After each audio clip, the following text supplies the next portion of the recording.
પંચમહાલ જિલ્લામાં જિલ્લા ગ્રામ વિકાસ એજન્સી ફરજ બજાવતા નિયમશ્રી બીજેપીના એજન્ટ તરીકે નોકરી કરતા હોય છે તેવું લોકમુખે જબરજસ્ત જોર પકડેલું છે। પંચમહાલ જિલ્લામાં ફરજ બજાવતા જિલ્લા ગામ વિકાસ એજન્સી દ્વારા નિયામક પણ નિયામક ન હોવાના આક્ષેપ બહાર આવ્યા। પંચમહાલ જિલ્લાના જિલ્લા ગામ વિકાસ એજન્સીમાં ફરજ બજાવતા નિયામકશ્રી બીજેપીના એજન્ટ તરીકે નોકરી બજાવતા હોય છે, જેથી આ બીજેપીના એજન્ટને તાત્કાલિક ધોરણે બદલી કરવામાં આવે તેવું કલેક્ટરશ્રીને આવેદનપત્ર આપવામાં આવ્યું છે। આવા અધિકારીઓ ભ્રષ્ટાચારીઓ હશે તો પંચમહાલની પબ્લિકની શું હાલત? મનરેગા યોજનામાં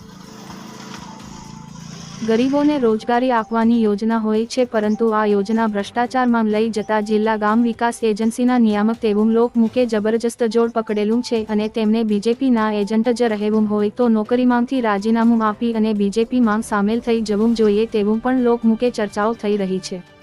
પત્રકાર નટુભાઈ પગી, પંચમહાલ શહેરા।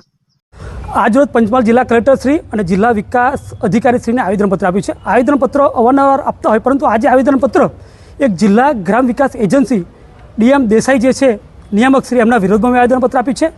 અધિકારીના વિરોધમાં આવેદનપત્ર આપવાનું કારણ એક જ છે કે વાહલા દવલાની નીતિ આ દેસાઈભાઈએ આપી છે।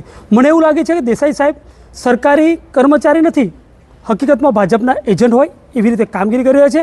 ઘોઘંબા તાલુકામાં મનરેગા યોજનાની જે ફાઇલો હતી, આખા ગોધરા તાલુકાના ઘોઘંબા તાલુકાના દરેક ગામના લોકોએ વિકાસના કામ કરવા માટે પોતપોતાના ગામનું આપ્યું હતું એજન્ડા, પરંતુ આ નિયામક શ્રી દેસાઈએ 4 થી 5 જ ગામમાં આખી તાલુકાની ગ્રાન્ટ ફાળવી, એ ગ્રાન્ટ કયા નેતાના ઇશારે ફાળવી અથવા તો લોકમુખે એવી ચર્ચા ચાલે છે કે ડીએમ દેસાઈ, હું નથી કહેતો, પબ્લિક કહે છે ખાનગી રહે, કે ડીએમ દેસાઈ એક વહીવટીના 15,000 માગે છે તો જ તમને કામ વહીવટી મંજૂરી મળે, બાકી મળતી નથી। એટલે ઘોઘંબાના લોકોનું એવું કહેવું છે કે આખા